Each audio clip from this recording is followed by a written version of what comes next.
Welcome, everybody. Welcome to the What the Football channel. This is the BH and Scrubber show. And on today's show, we're going to be covering the preview to the game against the New England Patriots. It's going to be in New England. It's going to be on Sunday. What is tomorrow? The 5th, November 5th Yep. at 1 o'clock. And right here on this channel, we always do a play-by-play live reaction show. So show back up here tomorrow at 1 o'clock Eastern time for the big game. If you don't get the game, I call the play-by-play, give feedback. If you do get the game, turn off their volume and listen to us over here. BH is going to be in the chat room, so ask questions and all that kind of stuff. It's always a lot of fun. We yell and scream. So welcome, BH. Welcome to the show, man. Thanks, man. Yeah, so um, pretty exciting week with the trades and everything. Yep. I think we both, when we did the follow-up game against the Eagles, even though we lost, there were so many things we liked that we saw finally, especially the change to the O-line and that kind of stuff. So I guess this is just that interesting game where can we continue to have good O-line play? Can EB continue to be creative? And now, what happens with our defense? Can our defense continue? So there's a lot of this continuation process. I mean, how are guys going to fill in? And what's going to happen is going to be. We saw a net positive, Right, to our O line. Through a couple of injuries. Or in the case of Gates, he was replaced. And we just saw an improvement. So we'll see on defense. So before we get into the offense versus defense, let's see. I mean, I'll talk about New England. Basically their wide receivers have been hit pretty hard now. Devontae Parker's out. yep. They lost their number one wide receiver to the injured reserve. Belichick always has a bunch of guys questionable, and then they all end up playing. He's been doing that now for years. I would guess the only one it would be Trent Brown, the tackle, just to see if what he is at game time. He's a big addition to their O line. So if he couldn't go, that would be good for us. Everyone else, I'm sure all these guys will play because that's just how Belichick rolls. And they've had some DB guys on that are on injured reserve. They've kind of got battered a little bit at DB overall. Matthew Judon, their great linebacker, is on injured reserve, so they've taken some shots. But for this game, it's just I think it's just basically the Devontae Parker being out. I mean, it's like your top couple of guys are gone at receiver. So I mean, that's kind of detrimental. So That always kind and of then I worries guess me when we I play know, against I know, play I know. against teams. The quarterback's in a wheelchair. The tight end's got a broken leg. Yeah, Blind they're in one starting. eye. That scares me, Mhm. man. They're still going to play hard and try and beat us. So. Every time they got like a fifth string center, and then they run all over us. Wait a minute, we should have dominated that guy. I mean, I always think about the Giants game, right? Yeah. Their ragtag O line that they were just piecing it together, and I mean we had some luck, but oh my god, I thought we were going to just destroy that line, and they did fairly well. So yeah, you don't want to hear it, and you talk about it a lot, man. If you got to wait for the other team to have injuries and guys on IR in order to win, well, Yeah. you don't have a good team. Nope. So, now on our side, it's pretty simple, right? Curtis Samuel and Stromberg are basically out. And the others, Percy Butler and Logan Thomas were both kind of limited most of the week, got in full practice. So I imagine they'll be good. I've been hearing Ricky Stromberg. He's probably going to go to IR Mm-hmm. if he hasn't already. I know. I didn't check. So They said anyway, he that's was. sort of. They said he was on crutches and had a boot or something, so he's done. Yeah, so I agree. So he's out of there. So anyway, so with that, let's talk about um, our offense going up against their defense. We're going up against Bill Belichick, Yep. the wizard. It's a little worrisome to me. overall because there's that saying, styles make great fights or great football games. Sometimes it's not always the boxers, it's not always the football teams. You got these different styles, and somehow that they mesh really well. And for us, their style of blitzing Mm. and man coverage kind of mirrors what the Giants do, and to a Mm. little lesser extent, but basically what Buffalo did. And we had problems on offense with that. We had problems with, you know, different disguises, blitz packages, tight man coverage. I mean, that's how we got beat. Sam had kind of some of his worst games in that regard. So, and it was very disappointing for us because EB didn't seem ready to call a game against the Giants knowing their style. Mm. It's like we kept the same old offense. We talked about it a million times. Where were the jet sweeps? Where were the draws? Where were the dump offs? Nothing. We just sort of kept it standard, left Sam coming straight back in the pocket, except for a couple rollouts. And they did do a couple pocket shifts, which just shocked me in that game. I hate going backwards again, but they did that thing where they slide the pocket, and Sam slid and was able to find and throw, and it was very effective, and it was very slight. So anyway, this could present a problem. So, but that's a challenge. Let's see how we do. They are overall, they're pretty darn good against the run. So once again, that's another challenge for us, and they do like to mix things up and bring guys. So, but despite that, and I keep saying it week after week, even though Sam ends up throwing the ball 45 times. I mean, we've got to establish some kind of run game. Yeah, definitely. EB alluded to it a little bit in one of his conversations about promise to get it going or something. I'll wait and see. I don't really care for his interviews, but yeah, he wanted to get the run going. So yeah. Yeah, let's hope. And I mean, and it's not like they're stifling against the run. They're pretty good at it. Their pass D overall is a little below average, to be honest with you. So this was kind of weird about this game. Sort of the way you do attack them is through the air. Mm-hmm. But you just, gosh, I feel like a broken record. But week after week, I mean, you gotta try and be, some creative runs too, not just hit the two gaps and just slam into the line. Although I'm telling you, man, that was some kind of a deal against the Eagles where, when you were calling the game, dude, it was like, they were running up the middle, and it was like Robinson, and you're going 5-yard gain, 6-yard gain, 7-yard gain. I mean, it wasn't just that 1 yard and fall over that we've been getting. So something did change, because when we ran up the middle with B-Rob, there was actually some 4 to 7 yard gains, kind of, we were pushing. Hopefully maybe that's something that can go, that we can kind of, work on. And we are on the road, but the whole thing is that Sam's growing game by game, and it's unfortunate, but it's no different for any other young quarterback. And it really is. You do that 2 steps forward, 1 step back. It's just a learning situation. And unfortunately, here we are as fans. We're just screaming for wins. We don't give a damn. We want to win, Yeah. And, but at the same time, we got to use our brains and go, hey, 8, 9 games into a career, quarterbacks still got so much to learn. And they do try and confuse. Belichick is very good at disguising coverages and confusing coverages and doing different things. So much like the Giants D coordinator does. So let's see. It'll be a challenge. Let's see if we can kind of rise up to it.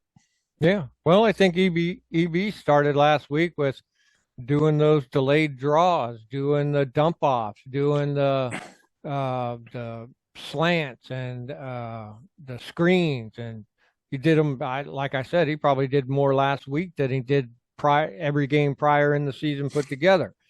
So and it kept them off their guard, and I think that's kind of what you have to do to keep Belichick, blitzing and that kind of stuff.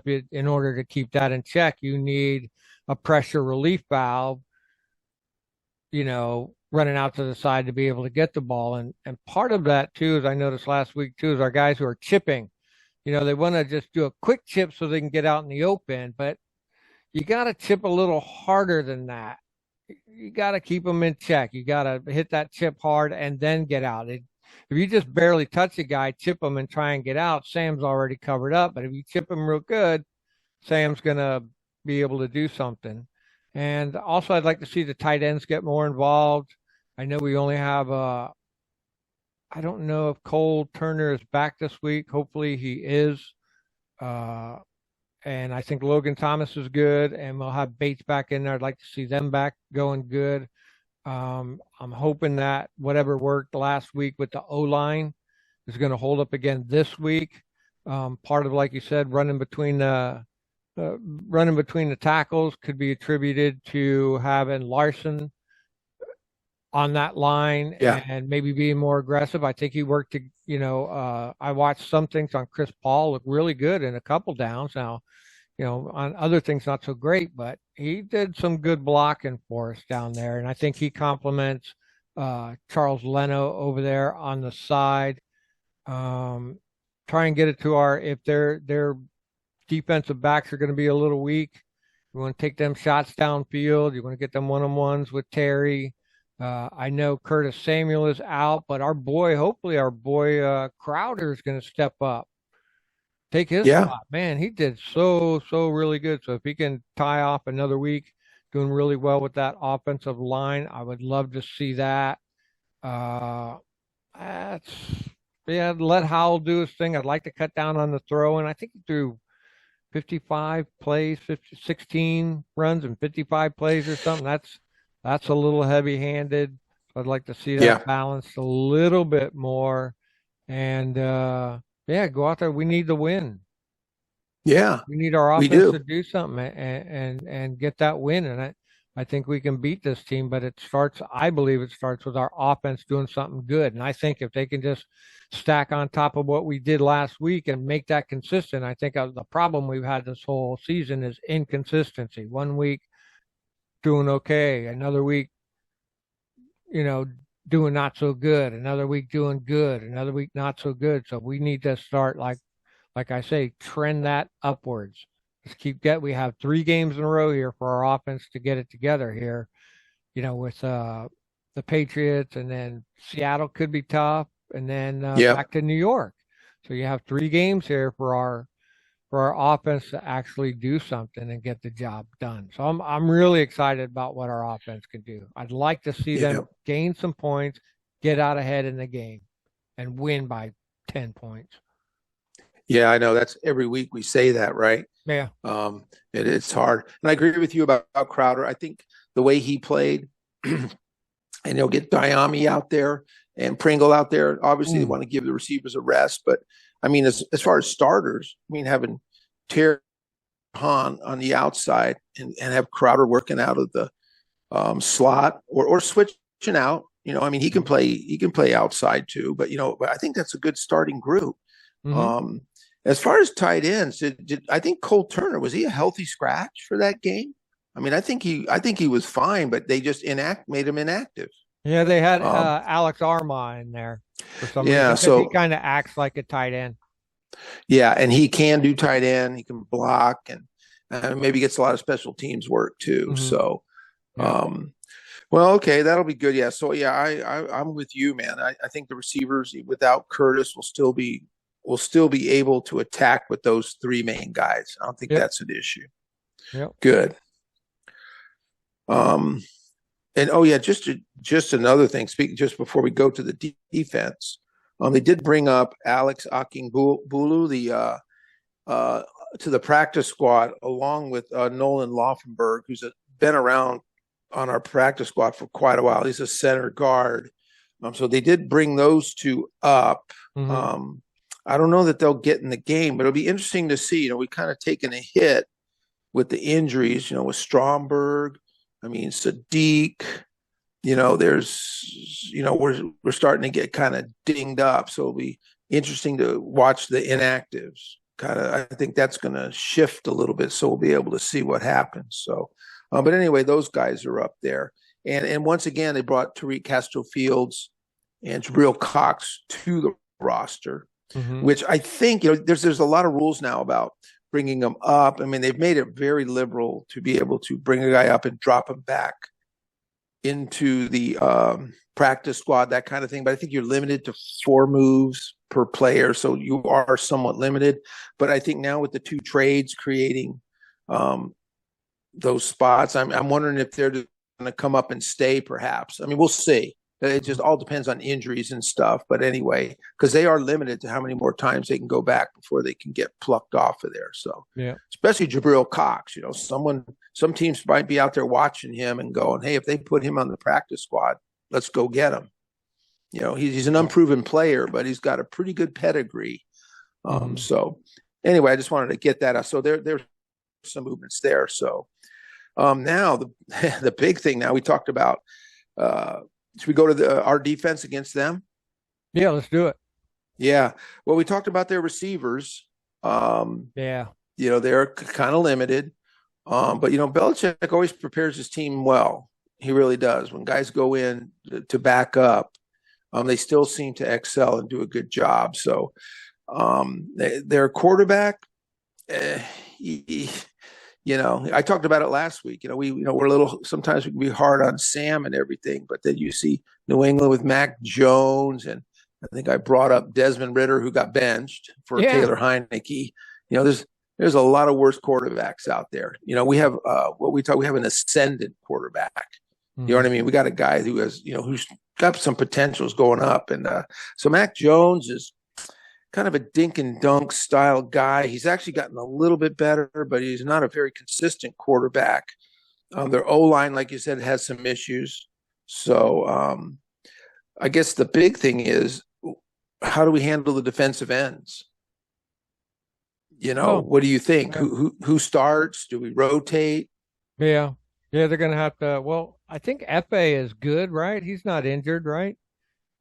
No, F.A.'s good. He's good. So I think I really like Hill. Man, he's aggressive. That one game he got a couple sacks. Yeah. I've always liked James Smith-Williams. When a year or 2 ago when Young and Sweat were hurt, man, they were out there doing the thing. You heard their name through all the time. And they got the new kids backing them up, KJ Henry and Andre Jones. I'm throwing F.A. Obata in there.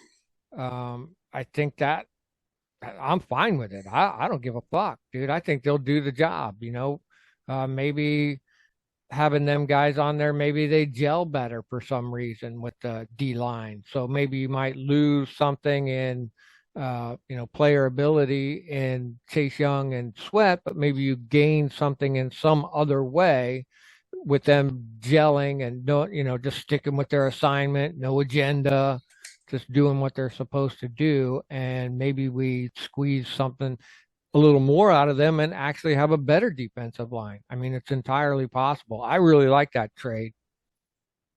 I mean, kudos to those guys. I do too. Even Montez Sweat, I think he got his money. I think he got paid today. Poof, you got a big old bag, dude. And that goes to what we were saying, 98 million with 72 guaranteed. So once again, you got another guy making 24 plus. And then then they get the fourth guy. You're going to pay him 25 plus. And so now it's only, what's the cap? 145 million.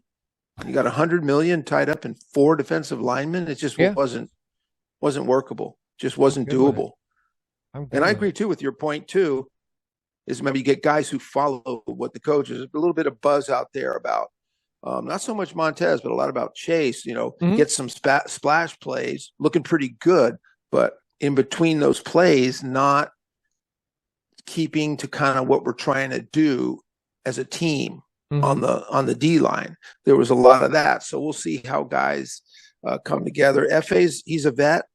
F.A. is a good guy. He's a nice, big, strong guy. Maybe they can use Andre Jones to come in to give, either James Smith-Williams or Hill a rest, but on passing downs, because he's kind of more of a quick, off-the-edge pass rusher. But, on 3rd and 12, hey, give James Smith-Williams a blow. Mm-hmm. and see what Andre Jones can do off the edge, man.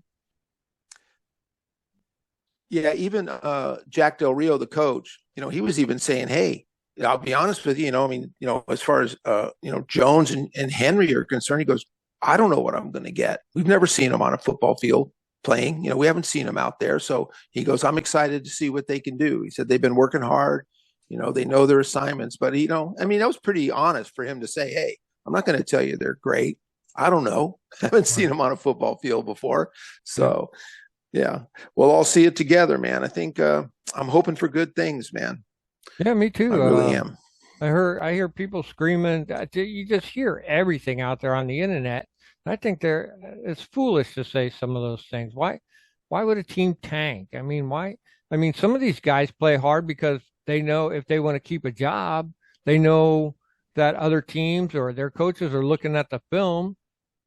They want to play hard. They want to stay on the team. They want to get paid, win or lose. If you do your job and you're looking good, you're going to get paid and you're going to stay on the team. So I don't believe in this tanking or they're selling them off to tank. I don't believe any of that crap. These guys still No, got a good shot at it.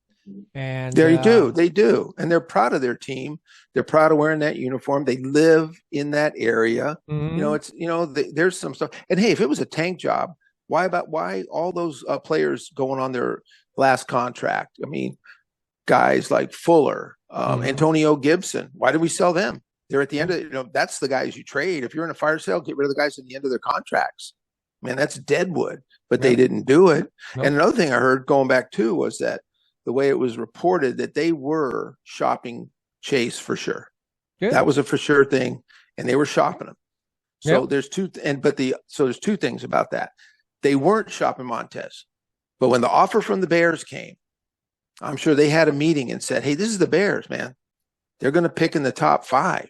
That means we'll get a top 5 second rounder. We'll be almost in the first." I don't think they really wanted to do it, but at that point, that's an offer you can't turn down. yep, So they took it. So they weren't really shopping them. So people get freaked out about both defensive ends going. It was sort of a thing of circumstance. yeah, Now the thing about people going, "Hey, we only got a third rounder for Chase." Well, they were shopping him, and it takes 2 to tango.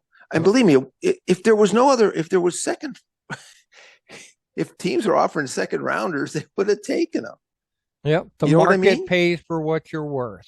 That's it. And if no one's calling, no one's Yep, calling.